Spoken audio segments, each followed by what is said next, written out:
जीवन में जब भी खराब दौर से हम गुजरते हैं तब मन में ख्याल ज़रूर आता है कि परमात्मा मेरी तकलीफ़ देखता क्यों नहीं है, मेरे दुख कम क्यों नहीं करता है। पर याद रखना, जब इम्तिहान चल रहा होता है ना, तब शिक्षक हमेशा चुप रहते हैं। गुरु प्यारी साध संगत जी, बड़े प्यार से कहिए जी, धन निरंकार जी। आशा करते हैं कि आप सभी संत महापुरुष सतगुरु माता जी के आशीर्वाद से जहाँ भी होंगे सेवा सिमरन और सत्संग करते हुए सतगुरु के चरणों से जुड़ करके खुश होंगे, स्वस्थ होंगे, प्रसन्न होंगे। साथ संगत जी, आज के टॉपिक का नाम है हर श्वास प्यार से भरपूर होनी चाहिए। साथ संगत जी, बाबा हरदेव सिंह जी महाराज ने हमें जीवन को सुंदर स्वरूप प्रदान करने के लिए समय समय पर अमूल्य वचन प्रदान किए। बताए गए गुरुमत के सांचे से जो गुजर रहा है, अपना जीवन आध्यात्मिक गुणों से भरपूर करता जा रहा है। आइए हम भी इन प्रेरणा के स्वरों में स्वयं को शामिल करें। उजाले में विचरण करने वाले ही धरती को जन्नत बनाते हैं और अंधकार में जीने वाले नरक बनाते हैं। साथ संगत जी, इंसान शांति और सुकून से दूर है क्योंकि वो भेदभाव में जी रहा है, स्वयं को श्रेष्ठ और दूसरों को नीचा मानता है। प्रकृति में विविधता का लुत्फ उठाना चाहिए, ना कि इसको अभिशाप बनाया जाना चाहिए। वर्तमान को संभाल लें, संतों के कल्याणकारी संदेशों की अहमियत समझें। वर्तमान में जीने वालों के लिए ही यह संदेश है कि वे वास्तविक जीवन जीने वाले बन जाएं। अगर जीवन में सवेरा लाना है तो सत्य से नाता जोड़ना होगा। जिसके लिए जीवन में सवेरा आ जाता है, वही धरती का उज्जवल रूप बन जाता है। साथ संगत जी, भक्ति भरा जीवन जीने का मतलब यह नहीं है कि अपने कर्तव्यों से किनारा कर लिया जाए। अनन्य भक्ति करने वालों ने यही दर्शाया है कि कर्तव्यों का पालन भी करना है। वास्तव में भक्ति भागने का नाम नहीं है, बल्कि जागने का नाम है। पलायनवादी नहीं बनना है। ज्ञान उजाला आता है तब जीवन में सवेरा आता है। भ्रम और भ्रांतियों से उभरकर हकीकत में स्थिर हो जाएं, सत्य की ओर जाग जाएं। इंसानियत की डगर पर चलते हुए विश्व में प्रेम की धारा बहे और एकत्व में सद्भाव हकीकत धरातल पर कायम हो जाए। मानव जीवन की शोभा मानवीय गुणों के, मानवीय मूल्यों के धारण करने से होती है। इंसानी जीवन का मयार ताकत, दौलत, शोहरत, हुकूमत से नहीं, बल्कि सत्य को जीवन का आधार बनाने से ही ऊंचा हो सकता है। इसीलिए सतगुरु बाबा हरदेव जी ने कहा है कि कुछ भी बनो मुबारक है, पर पहले बस इंसान बनो। हर चलना पहुंचना नहीं होता, चलना एक पहलू है और पहुंचाना दूसरा। कोल्हू का बैल एक ही स्थान पर घूमता रहता है, लेकिन पहुंचता कहीं भी नहीं है। अपनेपन का भाव होता है तभी मिलवर्तन एवं प्यार के साथ सद्व्यवहार कर पाते हैं। साथ संगत जी, प्यार को जीवन में महत्वपूर्ण माना गया है। प्यार को जीवन में इसलिए महत्वपूर्ण माना गया है क्योंकि धर्मी होने की पहचान प्यार ही है। सदा गुरमत वाला रंग चढ़ाना है, मनमत का रंग नहीं चढ़ने देना है। जो गुरुमत का रंग चढ़ाता है और गुरु की मत धारण करता है, जो अपने आप को निमाड़ा मानता है, वह भक्त ही होता है। सत्संगत जी, ऊंची समझ को अपनी समझ बनाना है, उत्तम चाल को अपनी चाल बनाना है। यानी जो कल्याणकारी है उसी का अनुकरण और अनुसरण करना है, फिर जीवन में ऊंचाई आती है। सुखद और निराला रूप बनता है। निरंकार सभी ऊर्जाओं का स्रोत है। ये सदा ऊर्जा से भरा रहता है। यह एक पानी के नल की तरह है। आप जितना चाहे ऊर्जा रूपी पानी इससे प्राप्त कर सकते हैं। यह खाली नहीं है। आप कितनी भी ऊर्जा इसमें से ले लें, इस निरंकार को कोई फर्क नहीं पड़ता। यह हमेशा सदा भरा रहता है। सत्संगत जी, विज्ञान और तकनीक के आधार पर प्रगति करने वाला इंसान इसी को ही असली प्रगति मान बैठता है। वास्तव में यह प्रगति भौतिक तौर पर है, लेकिन वास्तविक प्रगति यही है। संतों ने जिस ओर कदम बढ़ाने की प्रेरणा दी, मानव जीवन दुर्लभ है। इसी का सदुपयोग करते हुए परम अस्तित्व का बोध हासिल कर लेनी चाहिए। अनेक भाषाओं में यह संदेश प्रसारित किया जाता है कि किसी भी भाषा का इस्तेमाल किया जाए, मूल बात यह है कि उसने सही मार्ग चुना है या नहीं।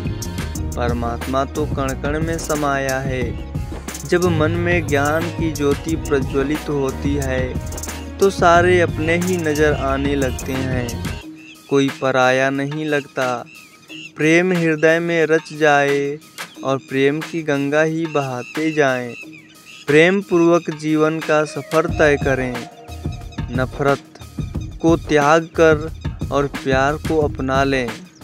भाषाएं बदल जाती है, लेकिन सत्य संदेश सदैव एक ही रहता है।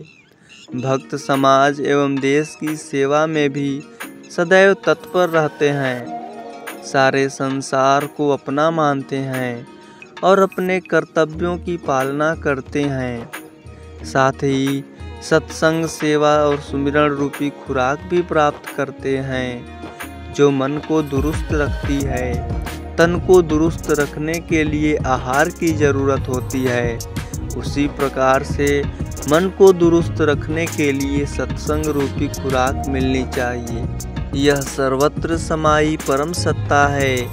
यह कण कण में व्याप्त है। अक्सर इंसान भ्रम और भ्रांतियों में उलझा रहता है। भ्रांतियों के कारण ही भटकता रहता है। जब ज्ञान रूपी ज्योति प्रज्वलित हो जाती है, तब यह नजर आता है। यही कारण है कि संतों ने ज्ञान की ज्योति प्रज्वलित करने का संदेश दिया है। बल्ब या हैलोजन की रोशनी होने पर भी हम देख पा रहे हैं, लेकिन यहाँ जिस रोशनी की बात की जा रही है वह सूक्ष्म से अति सूक्ष्म है। ज्ञान रूपी ज्योति जग जाती है तो भ्रम मिट जाते हैं। सतगुरु की एक मेहर भरी नज़र जब इंसान पर पड़ जाती है तो उसका कायाकल्प हो जाता है। युग पुरुष बाबा अवतार सिंह जी जब दिल्ली आए तो पहाड़गंज में रहकर विभाजन की विभीषिका झेल रहे महापुरुषों को सत्संग के साथ जीवन यापन हेतु नव दिशा देने लगे।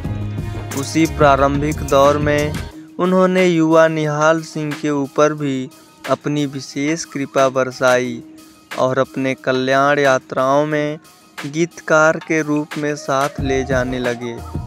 सत्संगत जी निहाल सिंह जी का जन्म 16 दिसंबर 1931 को अमृतसर में श्री राम सिंह जी के यहाँ हुआ। वहाँ गुरुद्वारा परिसर में जन्मे पले बढ़े निहाल सिंह जी के कानों में बचपन से ही शब्द कीर्तन और भक्ति संगीत का सुमधुर स्वर गूंजता रहा। 6 वर्ष की आयु में ही उनकी माता जी का देहांत हो गया। बालक निहाल पिता की देख रेख में गुरुद्वारे में ही पंजाबी भाषा में प्राथमिक शिक्षा प्राप्त करते रहे, पर उनका झुकाव प्रारंभ से ही प्रभु भक्ति की ओर रहा। 18 वर्ष की आयु में उनके जीवन में क्रांति घटित हुई। वे परमात्मा की प्राप्ति की तीव्र जिज्ञासा लिए अपने 2 कीर्तन करने वाले मित्रों के साथ ईश्वर की खोज में निकल पड़े। वे यात्रा करते हुए जब भोपाल पहुँचे तो निराकार प्रभु को दया आई और किसी महात्मा से उन्हें यह समाचार मिला कि शहंशाह बाबा अवतार सिंह जी भोपाल आ रहे हैं। आप उनके दर्शन करो तो आपकी मनोकामना पूर्ण हो जाएगी। तीनों बताए हुए पते पर उत्सुकतापूर्वक बाबा अवतार सिंह जी के पास पहुँचे और श्रद्धापूर्वक नमस्कार करके पास में बैठ गए। साथ संगत जी, शहंशाह जी को वहां से चलकर पहाड़गंज दिल्ली पहुंचना था। वे उन तीनों को पहाड़गंज का पता देकर दिल्ली आ गए। निहाल सिंह जी के दोनों मित्रों ने तो जाने से इनकार कर दिया, परंतु निहाल सिंह ने कुछ नहीं कहा। उनके ऊपर तो शहंशाह जी का जादू सिर चढ़कर बोल रहा था। दोनों मित्रों से विदा लेकर निहाल सिंह मुल्तानी ढांडा पहाड़गंज आ गए। वहां शहंशाह जी मानो कि इनका इंतजार कर रहे थे। बहुत प्यार से शहंशाह जी ने निहाल सिंह जी को ज्ञान और भक्ति का मर्म समझाया और ब्रह्म ज्ञान प्रदान किए। निहाल सिंह हर समय अपनी अटैची तैयार रखते थे, जिसमें कुर्ता पायजामा पगड़ी इत्यादि चीज़ें हमेशा तैयार रखा होता था। रात को शहंशाह जी का हुक्म होता कि सुबह 5 बजे निकलेंगे तो सतवचन कहकर चल पड़ते थे। दूर देशों अमेरिका, कनाडा, इंग्लैंड, सिंगापुर इत्यादि अनेक देशों की यात्राएं उन्होंने की। वे बाबू महादेव सिंह जी के साथ भी देश और दूर देश की प्रचार यात्राओं पर गए। 13 जनवरी 1976 को वे नश्वर शरीर त्याग कर निराकार प्रभु में लीन हो गए। सत्संगत जी, सारा संसार परिवर्तनशील है। यहाँ सब कुछ हर समय परिवर्तित हो रहा है, कहीं भी स्थिरता नहीं है और स्थिरता के बिना अस्थाई आनंद नहीं मिल सकता है। अपरिवर्तित, स्थिर, एकत्व, एक रस, सत्य तत्व तो एक निराकार परमात्मा ही है। परमात्मा का साक्षात्कार करना, ब्रह्म ज्ञान की प्राप्ति करना, मन को स्थिरता से जोड़कर स्थिर करना, निर्भरता पर प्राप्त करना, भक्ति के सच्चे मार्ग पर चलना, अस्थाई आनंद की प्राप्ति करना, इन सभी सत्य तत्वों की प्राप्ति करना मानव जीवन की बहुत बड़ी उपलब्धि है। इन्हीं के कारण मानव जीवन सर्वश्रेष्ठ कहलाता है। यह सभी सत्य तत्व ब्रह्मज्ञानियों की संगति द्वारा सद्गुरु से मिलते हैं। सद्गुरु ब्रह्मज्ञान देकर स्थिरता के साथ जोड़ते हैं। ब्रह्मज्ञानी ब्रह्म तत्व, आत्म तत्व की अनुभूति करके नियमित सेवा, सिमरण, सत्संग करते हुए स्थिर परमात्मा में स्थिर हो जाते हैं। स्थायी आनंद में जीवन यापन करते हैं। उनका भटकना बंद हो जाता है। भ्रम भुलेखे अंधविश्वास अंधकार से मुक्त हो जाता है। उसके मन से सारी भ्रांतियां मिट जाती हैं। विविध भौतिक ज्ञान से, भौतिक विषयों के ज्ञान की आवश्यकता से इनकार नहीं किया जा सकता है, क्योंकि इसी से भौतिक विकास होता है और जीवन यापन में सुविधा मिलती है। परंतु कोई भी मनुष्य कितना भी भौतिक ज्ञान प्राप्त कर ले, इससे उसकी कभी भी मन की भ्रांतियां दूर नहीं हो सकती। शोक मोह से मुक्त नहीं हो सकता, न ही उसके जीवन में स्थिरता आ सकती है और न ही उसे अस्थाई आनंद प्राप्त हो सकती है। इसके लिए तो समय के सद्गुरु द्वारा ब्रह्म ज्ञान की आवश्यकता होती है। नारद उपनिषद में सनत कुमार से कहते हैं कि मैंने सभी वेद, पुराण, शास्त्र, धर्म ग्रंथ, पीर पैगंबरों द्वारा रचित आध्यात्मिक विषयों के अलावा भौतिक विषयों को भी पढ़ डाला है। पूरे संसार की जानकारी प्राप्त कर ली है। पूरे ज्ञान विज्ञान जान लिया है, लेकिन आत्मज्ञान ब्रह्म ज्ञान नहीं हुआ और ना ही अस्थाई आनंद की प्राप्ति हुई है। अब आप ही मुझे आत्मज्ञान कराकर भक्ति का सच्चा आधार बताएं। स्थिरता के साथ जोड़कर मुक्ति का मार्ग प्रदान करें और अस्थायी आनंद की प्राप्ति कराएं। मैं आपके चरणों में पूर्ण रूप से समर्पित हूँ। तब सनत कुमार ने नारद को क्षण भर में सत्य तत्व निराकार का आत्मज्ञान कराया।